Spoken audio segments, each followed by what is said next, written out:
Ce soir, nous allons voyager dans le passé, à une époque où la vie était plus dure que tu ne peux l'imaginer, mais aussi remplie de détermination et d'espoir.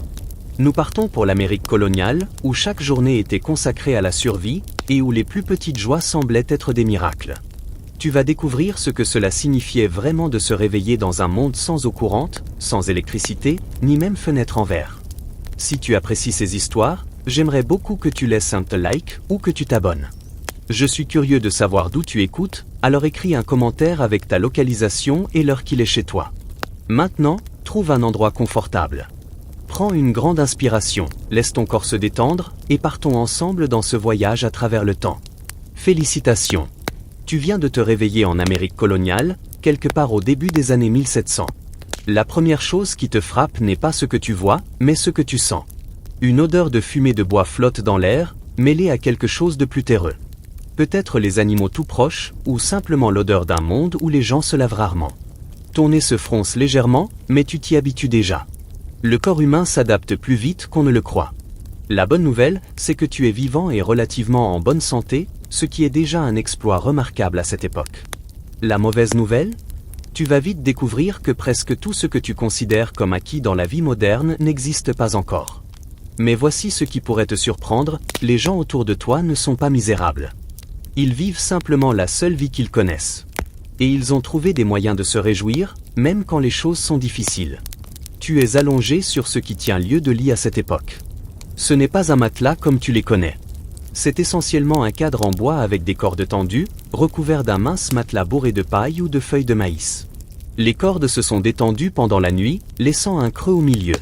Tu sens chaque brin de paille qui perce à travers le tissu rugueux. Ton dos te fait mal à des endroits dont tu ignorais l'existence. Ici, tout le monde se réveille un peu endolori. La pièce autour de toi est sombre, éclairée seulement par la lumière du soleil qui réussit à se faufiler par les petites fenêtres. Il n'y a pas de verre dans ces fenêtres. Le verre coûte plus cher que ce que la plupart des gens gagnent en une année. À la place, il y a des volets en bois que l'on ferme pour se protéger de la pluie et du froid, mais qui bloquent aussi la lumière. Certaines familles tendent du papier huilé ou du tissu sur leurs fenêtres, ce qui laisse passer un peu de lumière, mais rend tout flou et étrange. Ton estomac gargouille. C'est en réalité une bonne nouvelle, cela signifie que tu n'es pas parmi les nombreux colons qui se couchent le ventre vide. Mais cela veut aussi dire qu'il est temps de commencer la journée, car mettre de la nourriture sur la table en Amérique coloniale est un travail de toute une journée qui commence avant le lever du soleil. La maison s'anime autour de toi.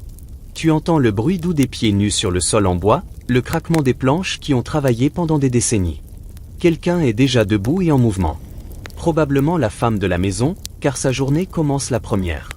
Elle doit rallumer le feu, car il s'est éteint pendant la nuit, et sans lui, impossible de cuisiner, de chauffer l'eau ou de rester au chaud. Tu poses tes pieds au sol et ressens un choc. Le sol est simplement de la terre battue, dure comme la pierre et froide comme l'hiver. Certaines familles plus aisées ont des planchers en bois, mais la plupart vivent avec des sols en terre tassée, lissés et solidifiés. C'est étonnamment pratique, facile à balayer, et gratuit à installer. Mais c'est toujours froid. Et quand il pleut fort, l'eau peut parfois remonter par le sol. Le froid frappe ton corps comme une gifle. Ici, il n'y a évidemment pas de chauffage central, et le feu qui réchauffait un peu la maison hier soir s'est réduit à des braises rougeoyantes. Tu vois ton souffle dans l'air. Celui de tout le monde forme de petites bouffées de vapeur le matin, même en été. En hiver, il arrive que l'on trouve du givre à l'intérieur des fenêtres et de la glace dans les seaux d'eau. Tu portes les mêmes vêtements qu'hier, et avant-hier, et encore le jour d'avant. Ce n'est pas par paresse ou par saleté. C'est simplement que la plupart des gens en Amérique coloniale possèdent exactement une tenue pour le quotidien, deux s'ils ont de la chance. Une pour le travail de tous les jours, et une pour l'église le dimanche. Le tissu est rugueux et irritant contre ta peau. Il est généralement fait de laine ou de lin grossier, tissé à la main et cousu à la main avec de larges points irréguliers conçus pour durer des années de dur labeur. Tes vêtements sentent la fumée de bois, la sueur et la vie humaine en général, mais ceux des autres aussi. Personne ne le remarque. C'est l'une des bizarreries de vivre à une époque où tout le monde sent à peu près pareil. Ton nez cesse de le percevoir comme inhabituel. C'est du bruit de fond, comme le son des voitures dans une ville moderne. Tu marches vers la fenêtre, pousses les volets en bois et regardes dehors. Le soleil commence à se lever, peignant tout d'une lumière dorée douce qui rend la vie la plus dure belle, l'espace d'un instant. Tu vois d'autres maisons éparpillées, ressemblant beaucoup à celle où tu te trouves. Petites, en bois, avec des toits pentus et de minuscules fenêtres. Certaines sont construites avec une technique appelée torchis, où de fines branches sont tressées comme un panier puis recouvertes d'un mélange de boue, de paille et de fumier animal qui durcit en murs étonnamment solides. Le paysage est différent de ce que tu imaginais. Il y a des souches partout, épaisses et massives, témoins des arbres géants qui se dressaient autrefois. Défricher la terre pour l'agriculture est un travail exténuant qui prend des années. Les colons abattent souvent les arbres et laissent les souches pourrir plutôt que de dépenser l'effort colossal nécessaire pour les arracher. Les champs entre les souches sont plantés de maïs, de blé ou d'autres cultures qui, espérons-le, nourriront tout le monde pendant l'hiver. Tu vois de la fumée s'élever des cheminées tout autour. Tout le monde commence sa journée de la même façon, rallumer le feu, car le feu, c'est littéralement la vie en Amérique coloniale. Sans lui, impossible de cuisiner, de chauffer l'eau, de rester au chaud ou d'avoir de la lumière une fois le soleil couché. Garder un feu allumé en sécurité est une compétence qui peut faire la différence entre la vie et la mort, surtout en hiver. Le bruit des poules qui caquettent et des coqs qui chantent remplit l'air. Presque chaque famille élève des poules, car les œufs, à l'occasion, un poulet rôti sont des sources cruciales de protéines. Tu entends peut-être aussi le meuglement d'une vache ou le grognement des cochons. Les animaux ne sont pas des animaux de compagnie ici. Ce sont des réserves de nourriture vivante, souvent gardées près de la maison pour les protéger des bêtes sauvages et des voleurs. Ton estomac gargouille encore, plus fort cette fois. Il est temps de penser au petit déjeuner, même si ce mot est généreux pour ce que tu vas manger. La plupart des familles coloniales commencent la journée avec ce qu'on appelle du tmush, une bouillie faite de farine de maïs et d'eau, parfois un peu de lait si la vache produit. Si tu es chanceux, il y aura un peu de mélasse ou de miel pour sucrer, mais le sucre est incroyablement cher, et la plupart des familles n'en goûtent presque jamais. La femme de la maison est déjà dans la cuisine, qui n'est pas vraiment une pièce séparée, mais juste un coin de la grande salle où se trouve l'énorme cheminée. Elle ravive le feu, ajoutant des brindilles et du petit bois aux braises qu'elle a gardées vivantes pendant la nuit. C'est un travail de précision. Si le feu s'éteint complètement, elle devra marcher jusqu'à la maison d'un voisin pour récupérer des braises. Car les allumettes ne seront avant l'eau pour la bouillie doit être transportée depuis un autre endroit. Peut-être un puits, peut-être un ruisseau, ou simplement un tonneau où l'eau de pluie est recueillie et stockée. Il n'y a pas de robinet, pas de tuyau, aucune plomberie intérieure. Chaque goutte d'eau utilisée dans la maison doit être apportée à la main, seau par seau. Cela rend très conscient de la quantité d'eau que l'on consomme. Faire la vaisselle signifie chauffer de l'eau sur le feu et en utiliser le moins possible. L'odeur de la bouillie de maïs commence à remplir la maison pendant qu'elle cuit. Ce n'est pas une odeur désagréable, terreuse, chaude et nourrissante. Ta bouche se met à saliver parce que ton corps sait que cette nourriture simple devra te soutenir à travers une journée de dur travail physique. En Amérique coloniale, il n'existe pas de journée passée à ne rien faire. Tout le monde, y compris les enfants, travaille du lever au coucher du soleil simplement pour que la famille survive. Pendant que la nourriture cuit, tu entends peut-être quelqu'un d'autre dans la famille commencer ses corvées du matin. Peut-être le craquement du bois fendu pour le feu ou le grincement d'une porte qu'on ouvre pour aller vérifier les animaux. Même les jeunes enfants ont des tâches. Nourrir les poules, ramasser les œufs, transporter de l'eau ou balayer le sol. Il y a toujours du travail à faire, et le travail de chacun est nécessaire à la survie. La maison autour de toi est petite et simple, mais elle représente une énorme quantité de travail. Chaque pièce de bois a été coupée et façonnée à la main. Chaque clou a été fabriqué par un forgeron, un par un. Les fenêtres, si jamais il y a de vraies vitres en verre, coûtent plus que ce que la plupart des gens gagnent en plusieurs mois. Rien ici n'a été produit en série ni acheté dans un magasin. Presque tout a été fabriqué par la famille ou échangé avec des voisins. Tu commences à comprendre quelque chose que les gens modernes oublient souvent. Combien de travail il fallait simplement pour survivre autrefois. Manger à sa faim, rester au chaud, rester au sec, rester en bonne santé. Ce n'étaient pas des choses acquises. C'étaient des défis quotidiens qui demandaient une attention constante et un dur labeur. Mais voici quelque chose de beau. Les gens autour de toi savent faire des choses que la plupart des modernes n'ont jamais apprises. Ils savent construire une maison, cultiver de la nourriture, conserver la viande, fabriquer des vêtements, soigner des maladies avec des herbes, et créer des outils utiles à partir de matières brutes. Ils sont incroyablement compétents et autonomes d'une manière qui pourrait te surprendre. La bouillie est prête maintenant. La femme de la maison la verse dans des bols en bois. Il n'y a pas d'assiettes comme tu les connais. La plupart des familles mangent dans des tranches en bois, qui sont essentiellement des planches épaisses creusées pour contenir la nourriture. Les cuillères existent, mais les fourchettes sont rares, et les couteaux servent surtout à couper, pas à manger. La bouillie est chaude et nourrissante, mais pas particulièrement savoureuse. Il n'y a pas de sel, sauf si la famille peut se permettre d'en acheter, et la plupart des assaisonnements viennent des herbes cultivées localement. Mais quand on a faim et qu'on fait face à une journée de dur travail, même une nourriture simple a bon goût. Ton corps réclame les calories et les glucides qui te donneront l'énergie pour le labeur physique à venir. En mangeant, tu commences à penser à la journée qui s'annonce. Si tu as la chance de vivre dans une ferme, comme la plupart des colons, ta journée sera consacrée aux travaux que la saison exige.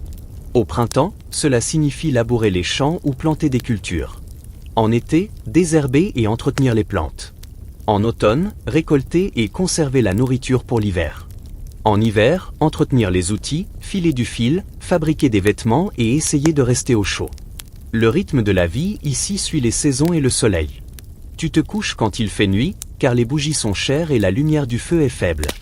Tu te réveilles quand le soleil se lève, car il n'y a aucune raison de rester au lit quand il y a du travail à faire. Ton emploi du temps est déterminé par la météo, les cultures et les animaux, pas par des horloges ou des calendriers. Dehors, tu entends les autres familles commencer leur journée. Les voix des enfants qui font leur corvée, le bruit sourd d'une hache qui fend du bois, le grincement d'une corde depuis qu'on tire, le son d'une vache qu'on traite.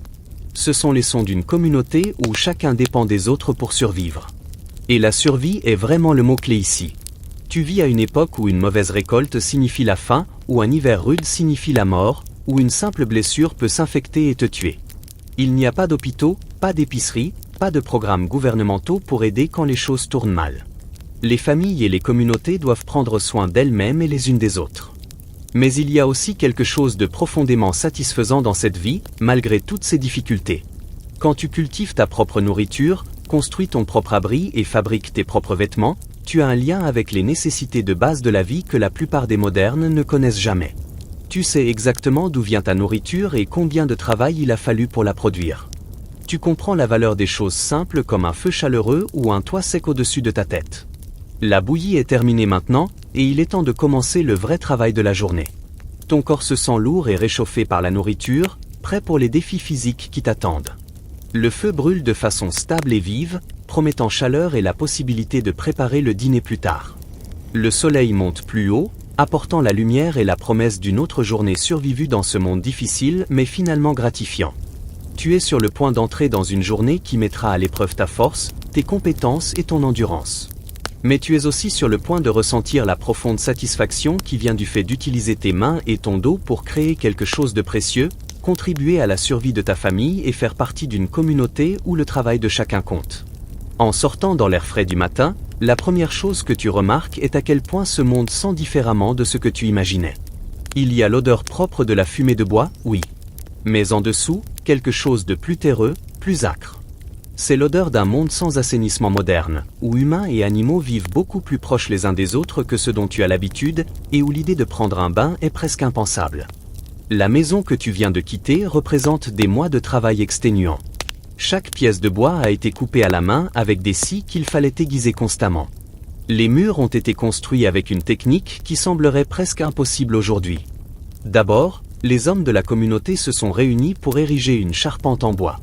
D'énormes poutres de chêne ou de pin, façonnées avec des outils manuels et assemblées avec des chevilles en bois et un travail de menuiserie minutieux.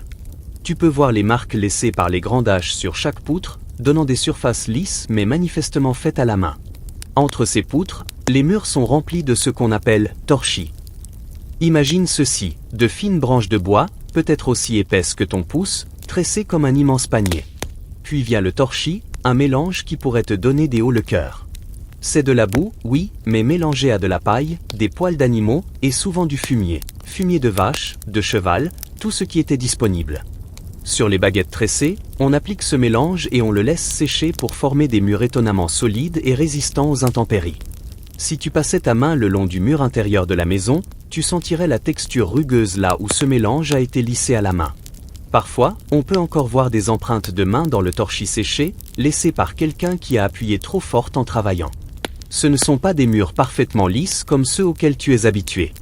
Ils sont organiques, irréguliers, façonnés par des mains humaines utilisant les matériaux que la terre fournissait. Le toit au-dessus de ta tête est probablement fait de chaume, couches et couches de paille ou de roseaux séchés. C'est tresser si serré que l'eau s'écoule au lieu de s'infiltrer.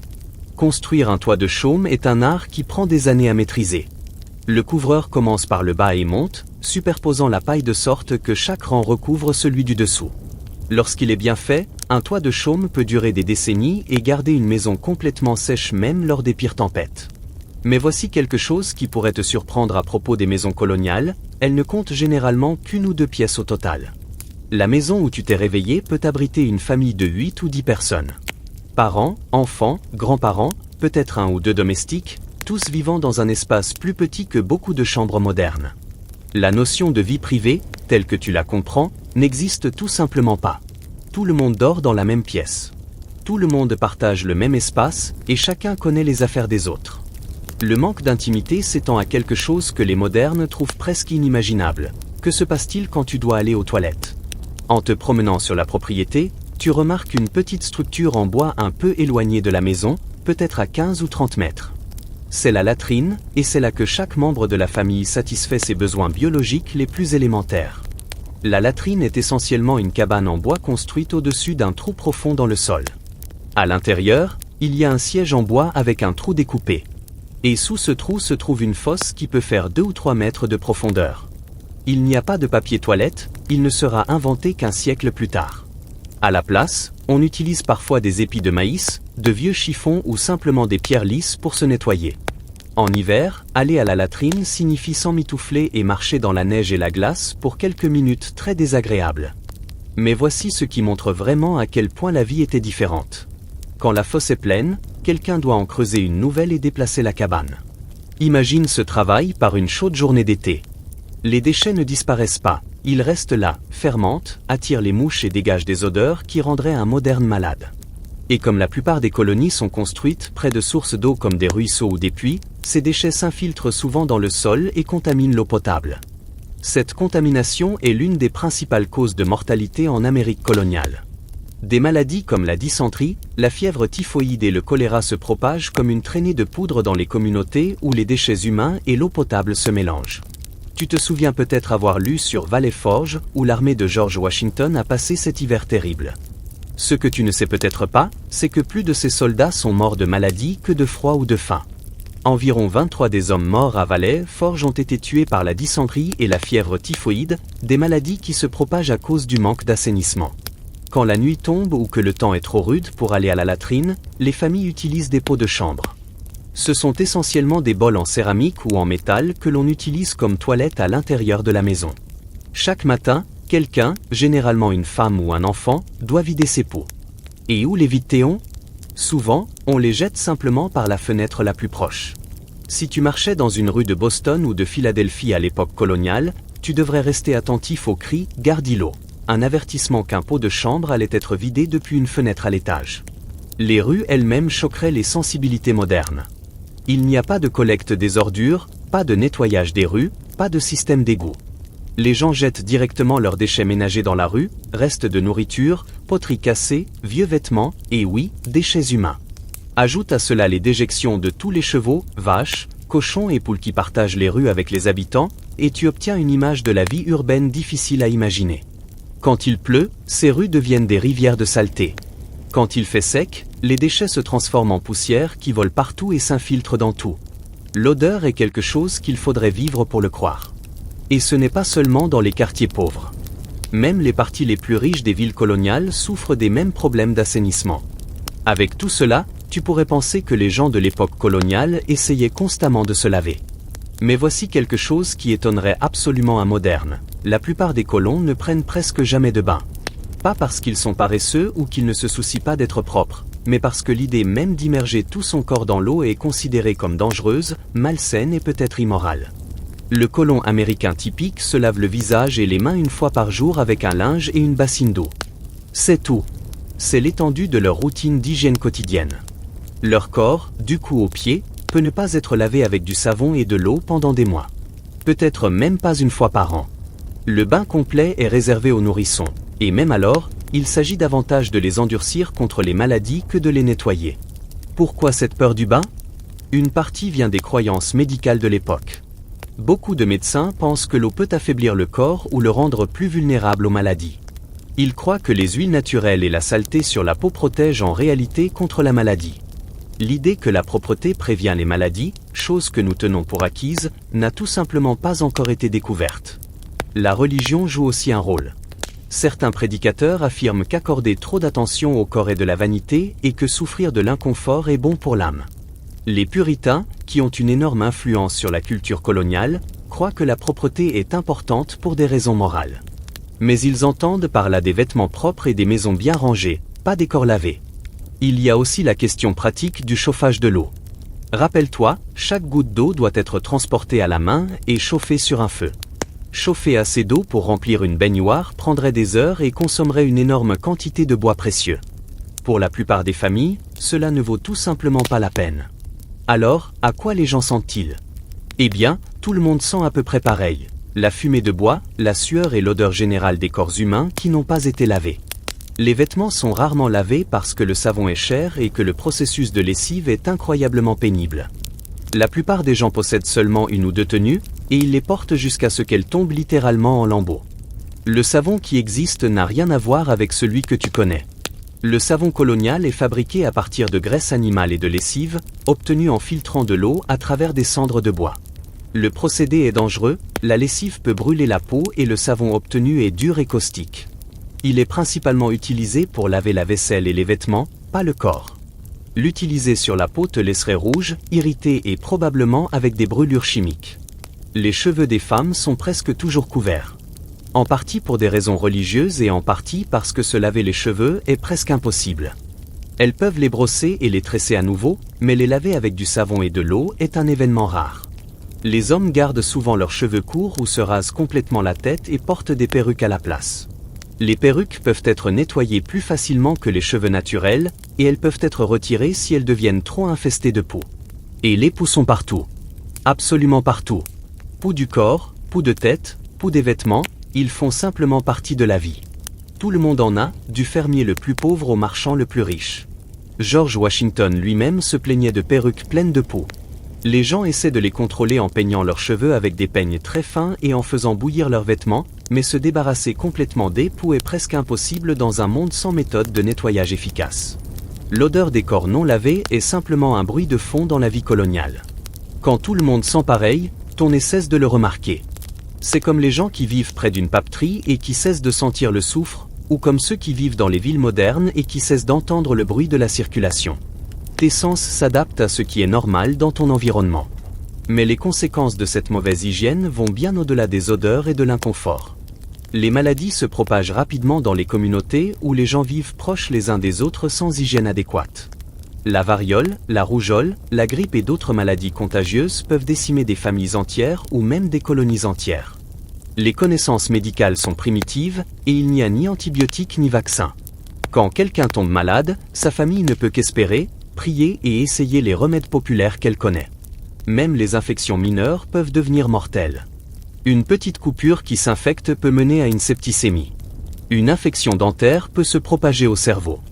L'accouchement est incroyablement dangereux, car il n'y a aucune compréhension des germes ni des conditions stériles.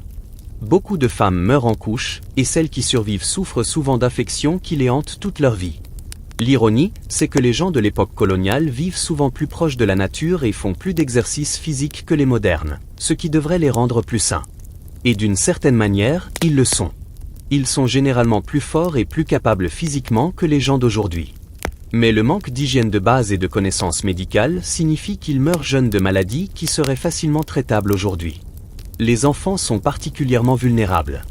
Il n'est pas rare que les familles perdent la moitié de leurs enfants avant qu'ils n'atteignent l'âge adulte.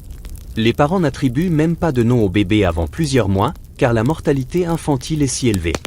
Quand tu vois les cimetières coloniaux, tu remarques combien de petites pierres tombales marquent les tombes d'enfants qui n'ont vécu que quelques jours ou semaines. Malgré tous ces défis, les familles coloniales développent des stratégies pour faire face aux réalités de leur époque. Elles brûlent certaines herbes pour masquer les odeurs et espérer repousser les insectes. Elles changent leurs vêtements plus souvent qu'elles ne lavent leur corps. Elles gardent leurs espaces de vie aussi propres que possible, même si leurs corps ne le sont pas selon les standards modernes. Et il y a quelque chose à dire sur la résilience que ce mode de vie forge. Les gens de l'époque coloniale ont des systèmes immunitaires incroyablement solides parce qu'ils sont constamment exposés aux germes et aux bactéries. Ceux qui survivent à l'enfance sont souvent remarquablement robustes et capables de supporter des conditions qui rendraient les modernes gravement malades. L'aspect communautaire de la vie coloniale aide aussi les gens à faire face aux difficultés. Quand tout le monde affronte les mêmes défis, il y a un sentiment de lutte partagée qui rapproche les gens. Les voisins s'entraident pour les tâches difficiles, partagent des ressources pendant les périodes difficiles et apportent un soutien émotionnel quand survient une tragédie. Alors que tu te tiens dehors, devant cette maison coloniale, respirant l'air du matin avec toutes ses odeurs complexes, tu expérimentes un monde à la fois plus rude et plus intime que tout ce que la plupart des modernes peuvent imaginer. C'est un monde où la survie dépend de la communauté, où la force physique et les compétences pratiques comptent plus que les connaissances théoriques, et où le simple fait de rester en vie un jour de plus est un exploit digne d'être célébré. Le soleil monte plus haut maintenant et la journée de travail appelle. Il est temps de découvrir ce que cela signifie vraiment de gagner ta vie avec tes mains et ton dos dans un monde où il n'y a pas de raccourci, pas de machine pour faire le travail à ta place, et pas de filet de sécurité si tu échoues. La journée de travail en Amérique coloniale commence au moment où tu peux voir ta main devant ton visage. Et elle ne se termine que lorsque la dernière lumière disparaît du ciel. Tu es sur le point de découvrir que rester en vie à cette époque exige un niveau d'effort physique qui épuiserait la plupart des modernes en quelques heures. Chaque chose que tu manges, chaque vêtement que tu portes, chaque outil que tu utilises doit être créé à la main à partir de matières brutes en utilisant des techniques transmises de génération en génération. Ton estomac vide te rappelle que la bouillie de maïs du matin n'était que le début d'une journée centrée sur la nourriture. La cultiver, la préparer, la conserver, et s'inquiéter constamment de savoir s'il y en aura assez pour passer l'hiver. La différence entre une bonne récolte et une mauvaise est littéralement la différence entre la vie et la mort. Et cette réalité façonne chaque décision qu'une famille coloniale prend. Si tu vis dans une ferme, et rappelle-toi que la plupart des colons le font, ta journée tourne autour du cycle sans fin du travail agricole. En ce moment, tôt le matin, tu entends les animaux qui ont besoin de soins. La vache doit être traitée, et c'est généralement le travail d'une femme, bien que les enfants plus âgés puissent t'aider. La traite n'est pas le processus simple et paisible que tu pourrais imaginer à partir d'images. Les vaches de l'époque coloniale sont plus petites que les vaches laitières modernes, mais elles sont aussi plus capricieuses et donnent beaucoup moins de lait. La femme qui fait la traite est assise sur un petit tabouret en bois à côté de la vache, tenant un seau en bois entre ses genoux. Ses mains travaillent dans un rythme qu'elle a appris enfant. Presser, tirer, tandis que la vache bouge, piétine et essaie parfois de donner un coup de pied. Le lait sort chaud et mousseux, et parfois la vache décide qu'elle ne veut pas être traitée et essaie de mettre son pied dans le seau ou de le renverser. Obtenir un gallon de lait peut prendre 1 heure de travail patient et habile. Ce lait est précieux au-delà de ce que tu peux imaginer. Il n'y a pas de réfrigération, donc il doit être utilisé rapidement ou transformé en quelque chose qui se conserve plus longtemps. Une partie peut être barattée en beurre, un processus qui consiste à mettre de la crème dans une baratte en bois et à l'agiter pendant ce qui semble des heures, jusqu'à ce que la graisse se sépare en beurre solide et en beurre liquide.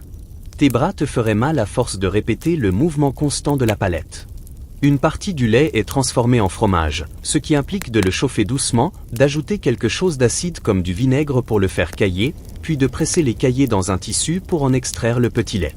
Le fromage peut être affiné dans des caves fraîches pour durer pendant les mois d'hiver, lorsque la vache produit moins de lait ou cesse d'en produire. Les œufs des poules doivent aussi être ramassés, et c'est souvent une tâche confiée aux enfants. Tu porterais un panier et chercherais dans le poulailler, glissant ta main sous les poules qui pourraient te picorer si elles se sentent protectrices de leurs œufs. Les poules de l'époque coloniale ne sont pas les oiseaux dodus et dociles que tu vois dans les fermes modernes. Elles sont plus petites, plus vives, plus proches des oiseaux sauvages, et elles peuvent être étonnamment agressives quand elles le veulent. Mais le vrai travail de la vie coloniale se fait dans les champs. Si tu es un homme ou un garçon, tu passeras la majeure partie de ta journée à faire un travail agricole qui briserait le dos de quelqu'un qui n'y est pas habitué. Labourer un champ signifie marcher derrière une charrue en bois tirée par des bœufs ou des chevaux, tenant les poignets et gardant la lame à l'angle exact pour couper le sol. Le terrain est rugueux et rempli de pierres et de racines, donc la charrue saute et secoue constamment, envoyant des chocs dans tes bras et tes épaules. Tu n'as pas de champ plat et net comme les fermes modernes. Les champs coloniaux sont remplis de souches d'arbres, car abattre les arbres est une chose, mais arracher les systèmes racinaires massifs est presque impossible avec des outils manuels. Les fermiers plantent donc autour des souches et espèrent qu'elles pourriront avec le temps. Les champs sont aussi remplis de pierres qu'il faut ramasser à la main et transporter jusqu'au bord pour construire des murs de pierre. Ce ramassage est sans fin. Chaque printemps, le gel pousse de nouvelles pierres depuis les profondeurs du sol. Les semis se font à la main, graine par graine. Les grains de maïs sont déposés dans des trous faits avec un bâton pointu, quelques grains par trou, espacés suffisamment pour que les plantes ne se concurrencent pas. Les haricots peuvent être plantés entre les rangs de maïs afin de grimper sur les tiges. Les courges poussent au sol entre les rangs, créant ce que les Amérindiens appellent les « trois sœurs », maïs, haricots et courges cultivés ensemble dans un système qui aide les trois plantes à prospérer. Le travail est rythmé et parfois monotone, mais il demande une attention constante. Plante trop peu profond et les oiseaux mangeront les graines. Plante trop profond et elles ne germeront pas. Espace les mâles et les plantes s'étoufferont entre elles. Chaque geste doit être précis, et tu fais cela pendant des heures, courbé sous le soleil, avec la sueur qui pique tes yeux et la poussière qui grince entre tes dents. Désherber les cultures est encore plus fastidieux. Armé d'une houe, un manche en bois avec une lame métallique, tu arraches les mauvaises herbes qui poussent entre les plantes. Cela doit être fait régulièrement tout l'été, car les mauvaises herbes poussent plus vite que les cultures et les étouffent si on leur en laisse la chance. Tu développes un rythme, frapper, avancer, en travaillant le long de rangées interminables pendant que le soleil brûle ton dos. La récolte est le moment où toute la famille travaille ensemble du lever au coucher du soleil. Le maïs doit être cueilli à la main, épi par épi, puis les grains doivent être retirés des épis. Cela se fait souvent lors d'une activité communautaire appelée Cornusking Bee, où plusieurs familles se rassemblent. Les gens s'assoient en cercle, parlant et riant, tandis que leurs mains travaillent automatiquement, arrachant les grains des épis et les déposant dans des paniers. Le blé et les autres céréales sont coupés avec des outils manuels appelés faux, longs manches en bois avec des lames métalliques courbes. Utiliser une faux correctement est un art qui prend des années à apprendre. Tu balances la lame dans un arc fluide, coupant les tiges de céréales près du sol tout en avançant à la bonne cadence. Mal le faire et tu manqueras le grain ou tu te couperas avec la lame tranchante comme un rasoir. Le grain coupé doit être rassemblé en gerbes, puis chargé sur des charrettes et transporté dans une grange où il peut être battu avec des fléaux en bois pour séparer le grain de la paille. Ensuite, le grain doit être vanné, ce qui signifie le jeter en l'air par une journée venteuse, afin que la balle plus légère s'envole et que le grain plus lourd tombe dans des paniers. La conservation des aliments est une préoccupation constante, car il n'y a aucun moyen de garder les choses fraîches longtemps. La viande est fumée, salée ou séchée en jerky. Les légumes sont marinés dans de la saumure ou du vinaigre. Les fruits sont séchés ou transformés en confiture avec du sucre ou du miel précieux. Les légumes racines comme les navets et les carottes peuvent être stockés dans des caves fraîches, enterrés dans du sable ou de la paille pour éviter qu'ils ne gèlent ou ne pourrissent. La fumoire est un petit bâtiment où la viande est suspendue au-dessus de feux couvants pendant des jours ou des semaines. La fumée non seulement parfume la viande, mais la conserve aussi en chassant l'humidité et en créant des substances chimiques qui empêchent la détérioration. Entretenir le feu d'un fumoir demande de l'habileté. Trop chaud et la viande cuit au lieu de fumer. Trop froid et elle se gâte avant d'être conservée. Faire du porc salé consiste à emballer des morceaux de porc dans des tonneaux avec des couches de gros sel. Le sel extrait l'humidité et crée un environnement où les bactéries nocives ne peuvent pas se développer.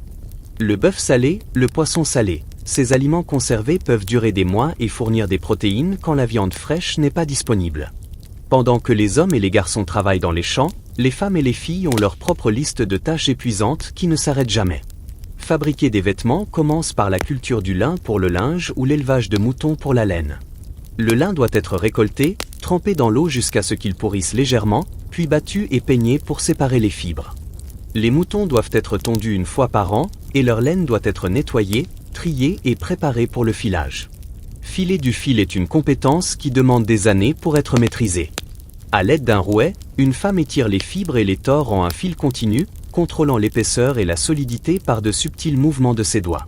Une fileuse expérimentée peut produire plusieurs centaines de mètres de fil en une journée, mais cela exige des heures de travail concentré. Le rouet émet un bourdonnement constant en tournant, et les femmes chantent ou racontent des histoires pendant qu'elles travaillent pour aider le temps à passer. Le fil doit ensuite être tissé en tissu sur un métier à tisser, un cadre en bois qui maintient des fils parallèles appelés la chaîne, tandis que le tisserand passe d'autres fils appelés la trame d'avant en arrière à travers eux. Utiliser un métier à tisser, c'est comme jouer d'un instrument de musique. Les mains et les pieds travaillent ensemble dans des motifs complexes et le rythme devient presque hypnotique au bout d'un moment. Mais même après que le tissu est tissé, le travail n'est pas terminé. Le tissu de laine doit être foulé, lavé et battu pour que les fibres s'entrelacent et créent une étoffe plus dense et plus chaude. Le lin doit être blanchi en l'étendant au soleil et en l'humidifiant à plusieurs reprises pendant des semaines ou des mois. Ensuite, le tissu doit être découpé et cousu en vêtements selon des patrons transmis de mère en fille. Toute la couture est faite à la main, point par point.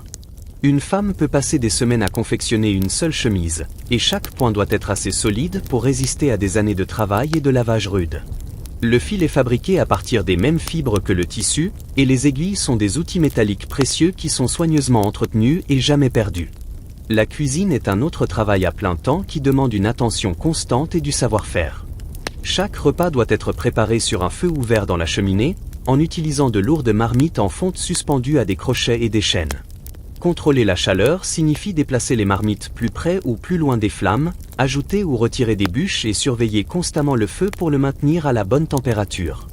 La cuisson du pain se fait dans un four en pierre ou en brique construit sur le côté de la cheminée. D'abord, on allume un feu à l'intérieur de la chambre du four et on le laisse brûler jusqu'à ce que les pierres soient bien chauffées. Ensuite, on enlève les braises et les cendres. Les miches de pain sont placées à l'intérieur avec des pelles en bois, et l'ouverture est scellée avec une porte ou un bouchon d'argile. La chaleur résiduelle des pierres cuit le pain lentement et uniformément, mais on ne peut cuire que lorsque le four est chaud. La cuisson du pain est donc une grande opération qui a lieu 1 ou 2 fois par semaine. Les femmes s'organisent souvent avec les voisines pour que plusieurs familles utilisent le même four le même jour, chacune glissant ses miches à tour de rôle dans la chambre chaude. Préparer les autres repas signifie remuer constamment les ragoûts et les bouillies pour éviter qu'ils ne brûlent, surveiller attentivement la cuisson de la viande sur des broches qu'il faut tourner à la main, et gérer plusieurs marmites et poêles sur un feu qui projette des étincelles et une chaleur imprévisible. Les brûlures sont incroyablement fréquentes et une brûlure grave peut facilement s'infecter et te tuer. L'eau pour cuisiner et nettoyer doit être transportée d'un puits ou d'un ruisseau, seau par seau. En hiver, cela peut signifier casser la glace et la faire fondre sur le feu. En été, cela signifie marcher plusieurs fois par jour jusqu'à la source d'eau avec des seaux lourds qui fatiguent les épaules.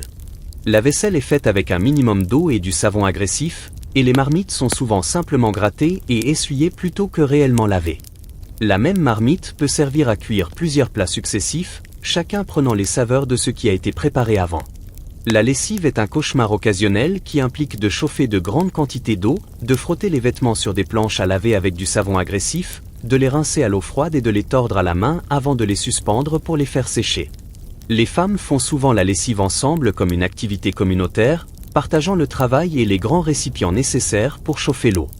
Le rythme du travail colonial suit les saisons et la lumière du jour. En été, quand les jours sont longs, les gens travaillent jusqu'à 16 heures par jour. En hiver, quand la lumière est précieuse, ils travaillent à la lueur du feu, mais se concentrent surtout sur des tâches intérieures comme le filage, le tissage et la réparation des outils. Chaque membre de la famille a un travail essentiel à accomplir. Les enfants des 5 ou 6 ans ont des corvées régulières qui contribuent à la survie de la famille.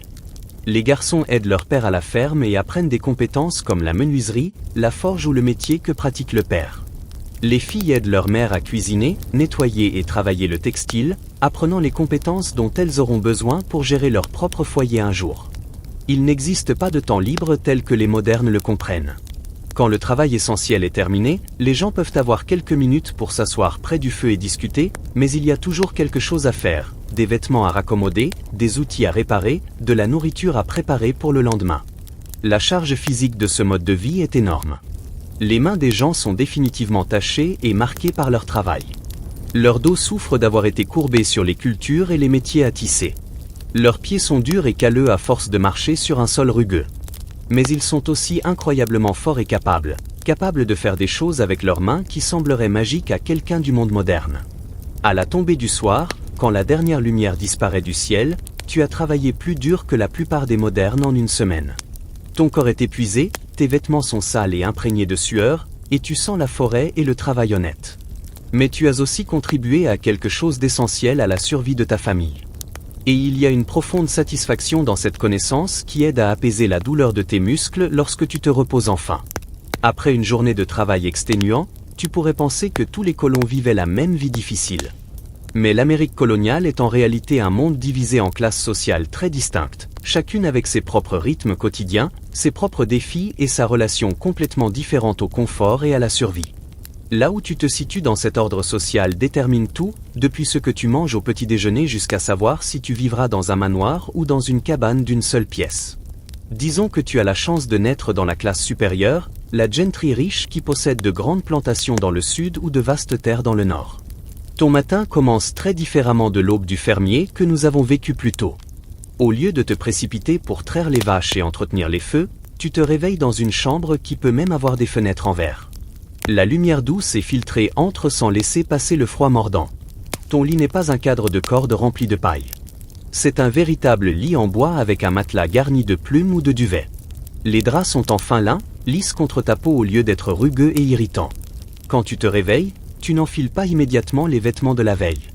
À la place, un domestique, peut-être un serviteur sous contrat ou une personne réduite en esclavage, t'aide à t'habiller avec des vêtements faits de tissus importés, taillés par des artisans qualifiés et cousus avec de minuscules points précis. Si tu es un homme riche, ta tenue quotidienne peut inclure une chemise de lin avec de délicats volants, un gilet en soie ou en laine fine, des culottes ajustées au lieu de pendantes, et des bas en soie au lieu de laine grossière. Tes chaussures ont de véritables boucles en argent ou en étain, conçues pour marcher sur des planchers en bois plutôt que de patauger dans les champs boueux.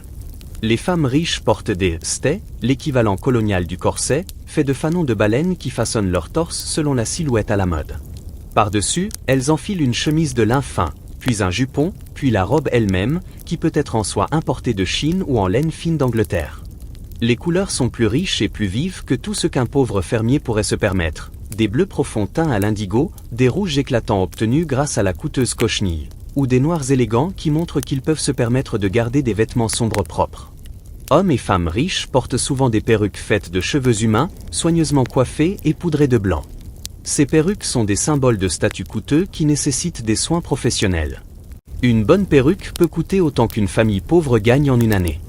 Et l'entretenir correctement exige des visites régulières chez un perruquier qui la nettoie, la recoiffe et la traite contre les poux, toujours présents même chez les riches.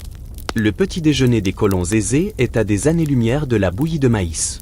Il peut y avoir du vrai thé importé de Chine, servi dans de délicates tasses en porcelaine qui coûtent plus que le revenu mensuel de la plupart des gens.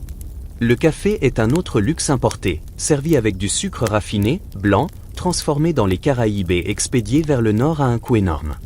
La nourriture comprend du pain frais fait de farine de blé au lieu de maïs grossier, du beurre baratté à partir de crème au lieu de simples restes de graisse, et peut-être même des fruits frais ou des confitures faites avec ce précieux sucre. Les riches ne cuisinent pas eux-mêmes. Ils ont des domestiques ou des personnes réduites en esclavage qui entretiennent les feux, préparent les repas et servent la nourriture sur des assiettes en étain ou même en porcelaine importée. La cuisine d'une maison riche peut être un bâtiment séparé pour éloigner les odeurs de cuisson et les dangers du feu de la maison principale, relié par des couloirs couverts où les domestiques se dépêchent de transporter des plateaux de nourriture. Ces colons riches vivent dans des maisons qui étonneraient quelqu'un de la classe paysanne. Plusieurs pièces, chacune avec une fonction spécifique. Un salon pour recevoir les invités, une salle à manger uniquement pour manger, des chambres séparées pour les parents et les enfants, et peut-être même une bibliothèque remplie de livres importés d'Europe. Les pièces ont des planchers en bois au lieu de terre battue, des murs plâtrés au lieu de troncs rugueux, et des meubles fabriqués par des artisans qualifiés plutôt que des pièces grossières assemblées avec le bois disponible. Mais voici quelque chose d'intéressant à propos de la société coloniale, la richesse ne signifie pas nécessairement le confort selon les standards modernes. Même le colon le plus riche vit sans électricité, sans plomberie intérieure, ni chauffage central. Ils peuvent avoir des domestiques pour entretenir leur feu, mais ils dépendent toujours des cheminées pour la chaleur et des bougies pour la lumière. Ils peuvent manger dans de la porcelaine fine, mais ils mangent encore avec leurs mains ou des ustensiles simples. Leurs maisons peuvent être plus grandes et mieux construites, mais elles restent froides en hiver et étouffantes en été. La classe moyenne en Amérique coloniale, appelée Middling Sore, comprend des marchands, des artisans qualifiés, des fermiers prospères et des professionnels comme des médecins et des avocats. Ces personnes travaillent de leurs mains, mais leur travail exige des compétences et de l'éducation plutôt que de la simple force physique. Un forgeron, par exemple, doit comprendre les métaux, le feu et des techniques complexes de fabrication d'outils qui prennent des années à maîtriser. En entrant dans l'atelier d'un forgeron, tu serais immédiatement frappé par la chaleur intense qui émane de la forge. Une cheminée spéciale conçue pour brûler du charbon de bois à des températures assez élevées pour faire briller le fer blanc incandescent. L'air scintille de vagues de chaleur et la sueur commencerait à couler sur ton visage en quelques minutes. Le forgeron travaille dans cet environnement toute la journée, utilisant de lourds marteaux pour façonner le fer rougeoyant en fer à cheval, clous, outils et tous les objets métalliques nécessaires à la vie coloniale. Le rythme du travail est hypnotique. Le rugissement du soufflet qui force l'air dans le feu, le son du marteau sur l'enclume, le sifflement du métal brûlant plongé dans l'eau pour refroidir et durcir. Un forgeron expérimenté peut juger la température du fer à sa couleur et savoir exactement quand il est prêt à être façonné. Trop chaud et il s'effrite. Trop froid et il ne pliera pas. Le timing doit être parfait. Les charpentiers et les ébénistes travaillent avec des outils manuels qui exigent une incroyable habileté pour être utilisés correctement. Un maître charpentier peut façonner une pièce de bois avec une herminette, une lame tranchante montée perpendiculairement à un manche, créant des surfaces lisses et courbes qui semblent presque faites par une machine.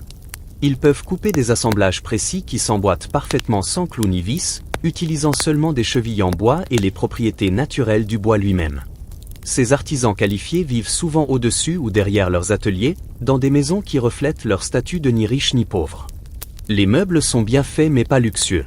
La nourriture est suffisante mais pas raffinée.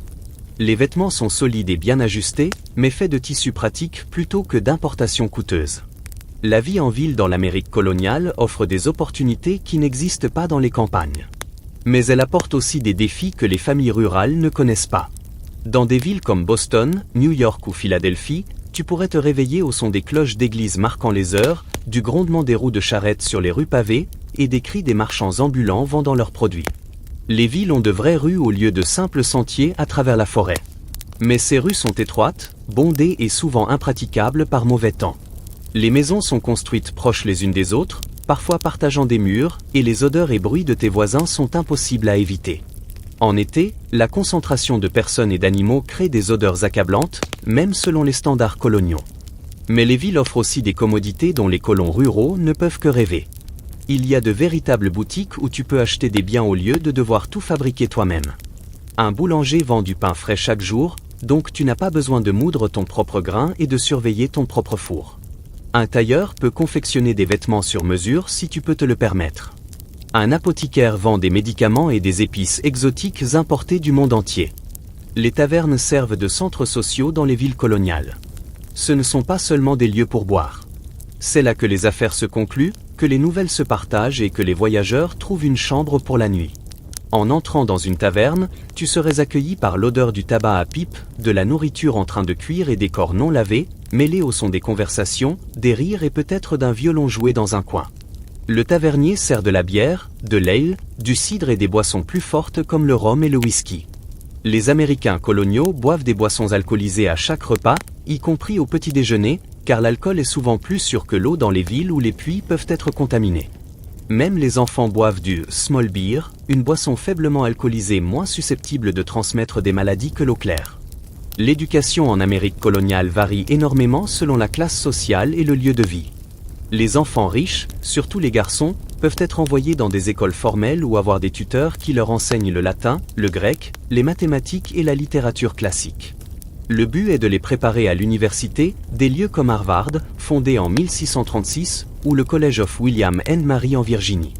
Les enfants de la classe moyenne peuvent fréquenter ce qu'on appelle des dam schools, des écoles informelles tenues par des femmes dans leur maison où les enfants apprennent la lecture, l'écriture et l'arithmétique de base.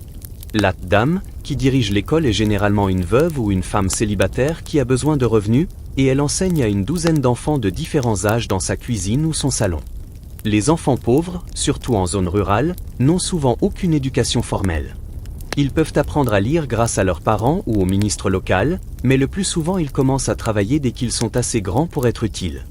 Pour eux, l'éducation signifie apprendre des compétences pratiques, comment cultiver, cuisiner, fabriquer et réparer les choses nécessaires à la survie de leur famille. Même les enfants qui apprennent à lire ont très peu de livres à disposition. La Bible est généralement le seul livre dans la plupart des foyers, et les enfants apprennent à lire en étudiant des versets bibliques.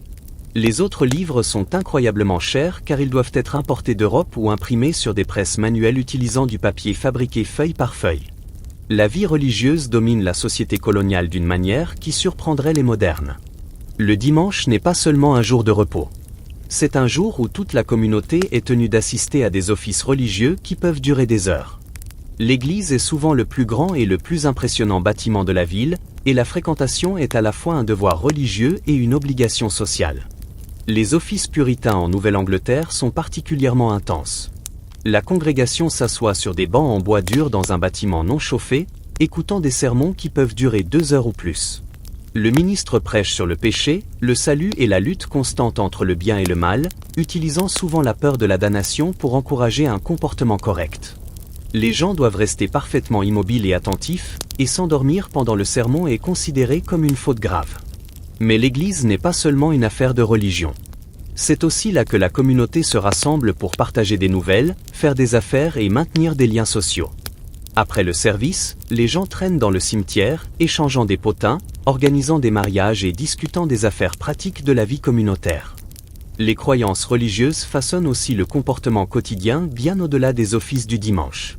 Les puritains croient que le travail acharné est une forme de culte, que la souffrance forge le caractère et que le succès dans ce monde peut être un signe de la faveur de Dieu.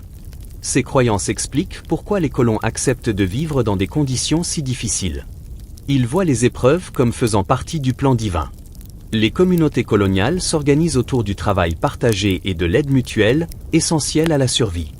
Les barn raising rassemblent tous les hommes d'une région pour construire une grange en une seule journée. Les house raising font de même pour les nouvelles maisons.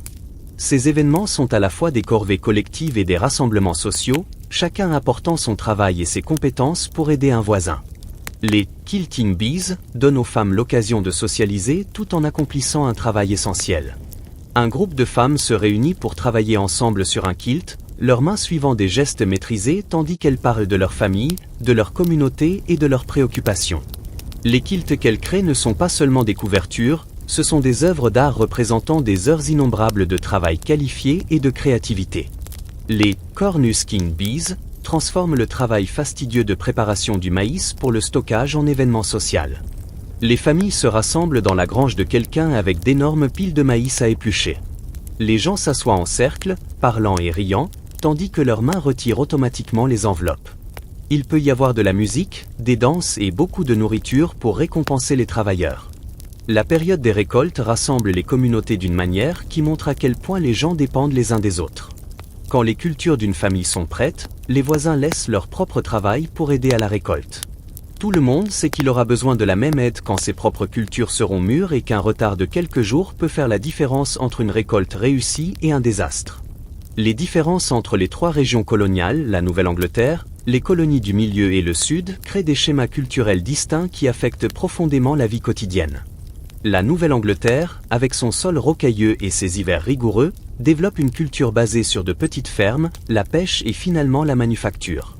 Les colonies du milieu, avec leur sol fertile et leur climat doux, deviennent le grenier qui nourrit une grande partie de l'Amérique coloniale. Le Sud, avec sa longue saison de croissance et son sol riche, développe un système de plantation basé sur les cultures de rente comme le tabac et le riz. Ces différences régionales apparaissent dans tout, la nourriture que les gens mangent, les maisons qu'ils construisent, le travail qu'ils accomplissent. Un village de pêche en Nouvelle-Angleterre ressemble et se ressent complètement différemment d'une plantation de tabac en Virginie ou d'une ferme céréalière en Pennsylvanie. Mais malgré ces différences, tous les colons partagent le même défi fondamental, créer une nouvelle société dans une terre encore largement sauvage. Et même dans cette société stratifiée où ta naissance détermine largement ton destin, les gens de toutes les classes sociales partagent certaines expériences. Tous dépendent du feu pour la chaleur et la lumière. Tous craignent les maladies et les accidents qui peuvent mettre fin à leur vie sans prévenir. Tous vivent avec la conscience constante que leur survie dépend de leurs propres efforts et du soutien de leur communauté. À la tombée de la nuit, lorsque les familles se rassemblent autour de leur feu, les distinctions sociales qui comptent tant pendant la journée semblent s'estomper un peu. Riches ou pauvres, citadins ou fermiers, chacun fait face aux mêmes besoins humains fondamentaux, chaleur, nourriture, abri et compagnie. La lumière vacillante du feu crée un cercle de chaleur et de sécurité qui paraît précieux dans un monde rempli de dangers et d'incertitudes. Lorsque l'hiver s'installe dans ta communauté coloniale, les dures réalités de la vie deviennent encore plus évidentes. Mais apparaissent aussi les façons remarquables dont les gens s'adaptent, survivent et trouvent même de la joie au milieu des difficultés.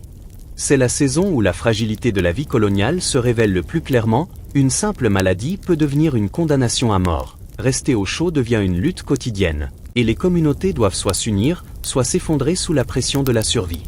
L'approche de l'hiver apporte un travail différent. La tâche urgente de se préparer pour des mois où le monde extérieur devient hostile et dangereux. Tu peux sentir le changement dans l'air, cette morsure vive qui annonce le givre imminent.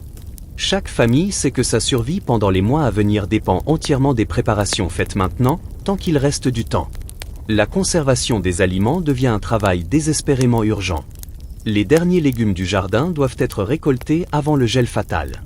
Les légumes racines comme les navets, les carottes et les pommes de terre sont soigneusement déterrés et stockés dans des caves à légumes, des chambres souterraines qui restent assez fraîches pour éviter la détérioration, mais pas assez froides pour geler. Ces caves sont creusées dans les collines ou sous les maisons, bordées de pierres et recouvertes de couches épaisses de terre et de paille pour l'isolation. La récolte des pommes apporte à la fois célébration et travail exténuant. Les pommes sont l'un des rares fruits qui peuvent être conservés pendant des mois si elles sont gardées au frais et au sec. Chaque pomme compte. Certaines sont mangées fraîches, d'autres sont séchées en fines tranches et stockées dans des sacs en tissu, et beaucoup sont pressées pour en faire du cidre. Le cidre n'est pas seulement une boisson. C'est une façon de préserver la nutrition et les calories des pommes sous forme liquide qui ne se gâtent pas aussi vite que le fruit frais. Faire du cidre implique d'écraser les pommes dans des pressoirs en bois qui nécessitent plusieurs personnes fortes pour fonctionner. Le jus qui en sort est doré et sucré, mais il ne reste pas ainsi longtemps. Sans réfrigération, les levures naturelles présentes sur la peau des pommes commencent rapidement à fermenter le jus en cidre alcoolisé.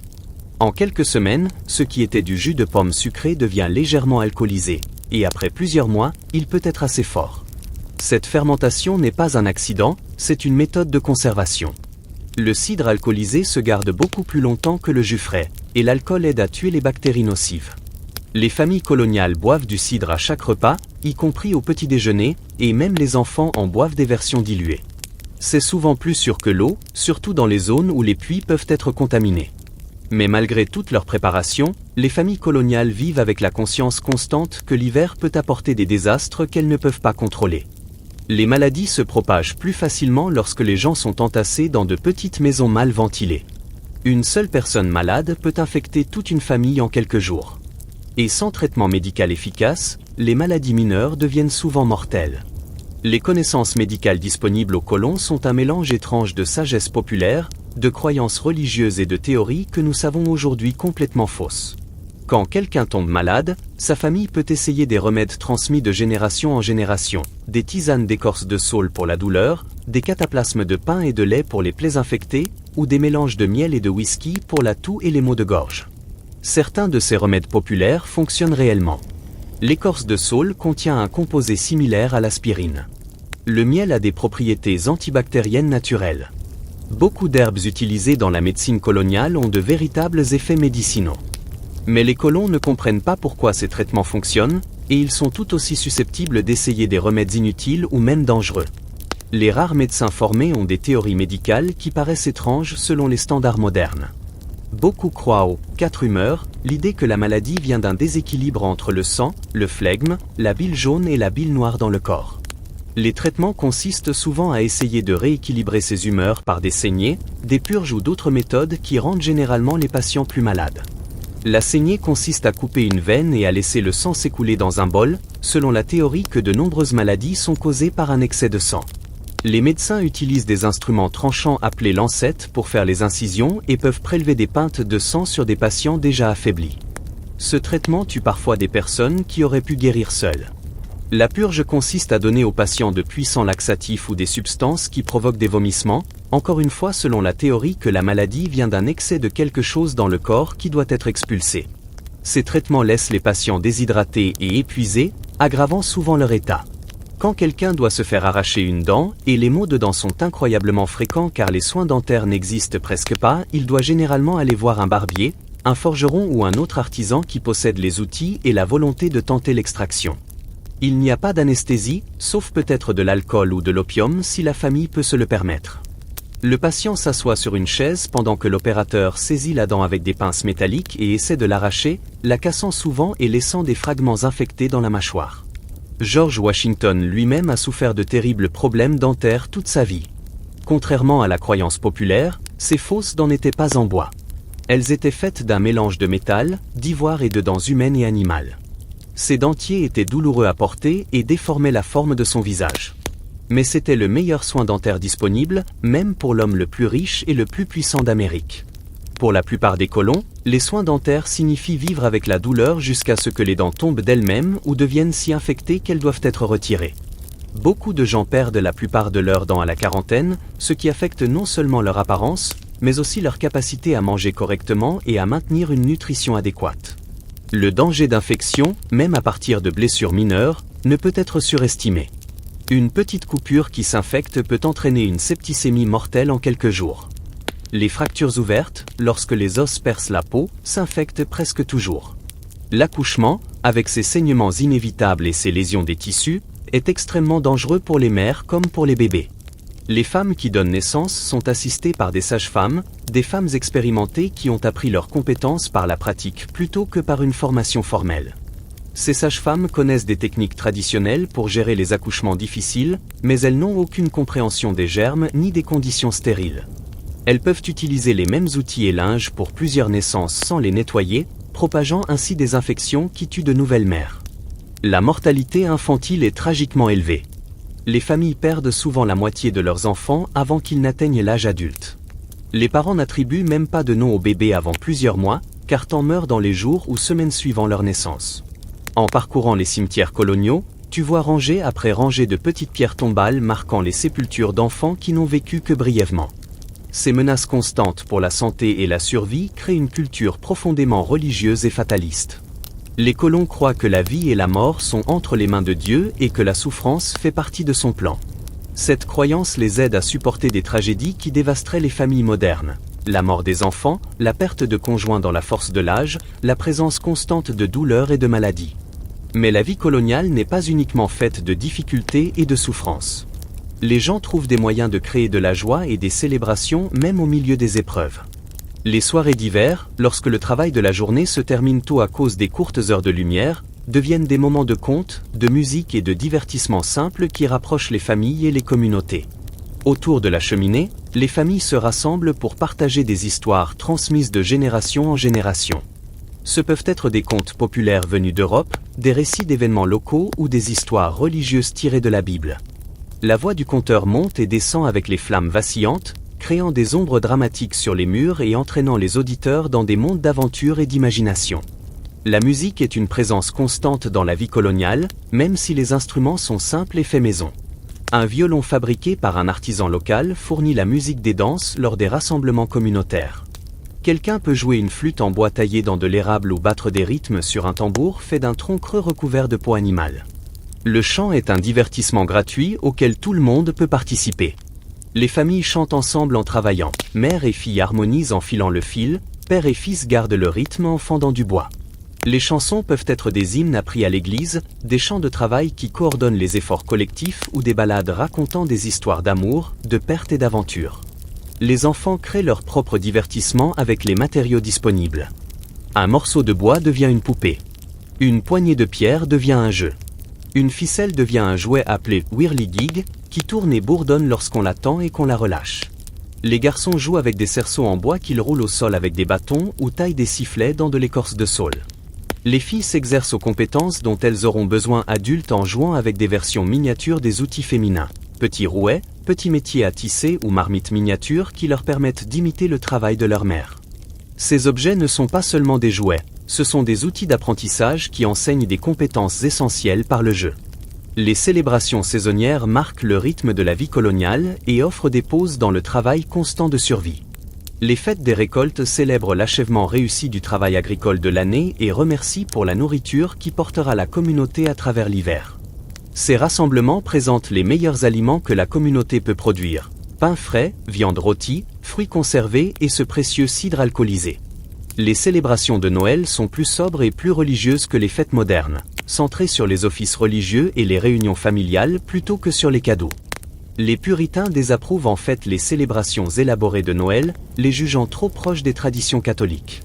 Mais d'autres communautés coloniales marquent la saison avec des plats spéciaux, des décorations faites de branches de conifères et de petits cadeaux fabriqués par les membres de la famille. Le printemps apporte des célébrations de renouveau et d'espoir, alors que les communautés sortent de l'isolement et des difficultés de l'hiver. Les premières pousses vertes dans les jardins sont une source de joie après des mois à manger des aliments conservés et séchés. Le retour des oiseaux migrateurs, la floraison des arbres fruitiers et le réchauffement du sol signalent que le cycle de la vie recommence. Mais même si les colons s'adaptent au rythme de leur vie difficile, de plus grandes forces se développent et vont transformer complètement leur monde.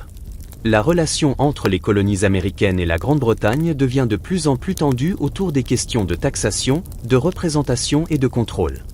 Le gouvernement britannique, lourdement endetté par des guerres menées en partie pour défendre les colonies américaines, commence à imposer de nouvelles taxes pour lever des revenus. Le Sugar Act, le Stamp Act, les Townshend Act. Ces mesures obligent les colons à payer des taxes sur tout, du mélasse au papier en passant par le thé. Mais les colons n'ont aucun représentant au Parlement britannique, ce qui mène au célèbre cri « Pas de taxation sans représentation ». Les marchands et artisans coloniaux voient leurs affaires souffrir des politiques britanniques qui favorisent le commerce avec l'Angleterre plutôt que la production locale. Un forgeron qui pourrait fabriquer des clous pour sa communauté est contraint d'acheter des clous plus chers importés d'Angleterre. Un fabricant de meubles qui pourrait créer de belles pièces avec du bois local est concurrencé par des biens importés favorisés par la loi britannique. Ces pressions économiques se combinent avec un sentiment croissant d'identité américaine qui se développe depuis des générations. Les colons nés en Amérique, dont les parents et grands-parents sont également nés en Amérique, commencent à se considérer comme des Américains plutôt que comme des sujets britanniques. Ils ont construit des communautés, défriché des terres sauvages et créé une nouvelle société grâce à leur propre travail et leurs sacrifices. La Boston Tea Party de 1773 représente l'aboutissement de longues années de ressentiment. Lorsque la loi britannique accorde à la East India Company le monopole des ventes de thé en Amérique, les marchands coloniaux qui importaient et vendaient du thé voient leurs moyens de subsistance menacés. La réponse dramatique, jeter des centaines de caisses de thé coûteux dans le port de Boston, montre à quel point la relation entre la Grande-Bretagne et l'Amérique s'est détériorée. Les mesures punitives imposées par la Grande-Bretagne en réponse, fermeture du port de Boston, révocation de la charte du Massachusetts, autorisation pour les fonctionnaires britanniques accusés de crimes d'être jugés en Angleterre plutôt qu'en Amérique, convainquent de nombreux colons qu'ils ne peuvent plus compter sur un traitement équitable de la part du gouvernement britannique. Alors que les tensions s'intensifient vers un conflit armé, la vie quotidienne des colons commence à changer de manière subtile mais significative. Les femmes organisent des boycotts des produits britanniques, refusant d'acheter du thé, du tissu ou d'autres biens importés. Elles relancent la production domestique des articles qu'elles importaient auparavant, filant davantage de fils et tissant plus de tissus à la maison plutôt que d'acheter des produits finis d'Angleterre. Les hommes commencent à organiser des unités de milices et à pratiquer des exercices militaires sur les places des villages. Ce ne sont pas des soldats professionnels. Ce sont des fermiers, des artisans et des marchands qui apprennent à marcher en formation et à tirer des mousquets en volée coordonnée. Ils se surnomment Minutemen parce qu'ils promettent d'être prêts à se battre en 1 minute. Les compétences que les colons ont développées au fil de générations de vie difficiles, l'autonomie, la résolution pratique des problèmes, la capacité à endurer les épreuves et les liens communautaires solides s'avèrent être exactement ce dont ils ont besoin pour lutter pour l'indépendance. Les gens qui savent construire des maisons, cultiver de la nourriture, fabriquer des outils et survivre à des hivers rigoureux sans aide extérieure sont bien préparés à créer une nouvelle nation sans soutien britannique. Lorsque la Révolution arrive enfin, elle apporte de nouvelles difficultés, mais aussi un nouvel espoir. L'armée continentale souffre terriblement durant cet hiver à Valley-Forge, mais les soldats qui survivent sont en grande partie des fermiers et des artisans coloniaux qui savent déjà endurer le froid, la faim et l'inconfort. Les femmes qui soutiennent l'effort de guerre sont déjà expertes dans le filage, le tissage et la gestion des foyers sans biens importés. Alors que tu t'endors dans ton lit colonial, avec le feu qui se réduit à des braises rougeoyantes et les sons de la communauté qui s'apaisent dans le calme nocturne, tu vis la fin d'une époque. Le monde dans lequel tu as vécu aujourd'hui, ce monde où tout est fait à la main, où les communautés sont liées par la nécessité, où les vies sont façonnées par le rythme des saisons et les exigences de la survie, est sur le point d'être transformé par la révolution et l'indépendance.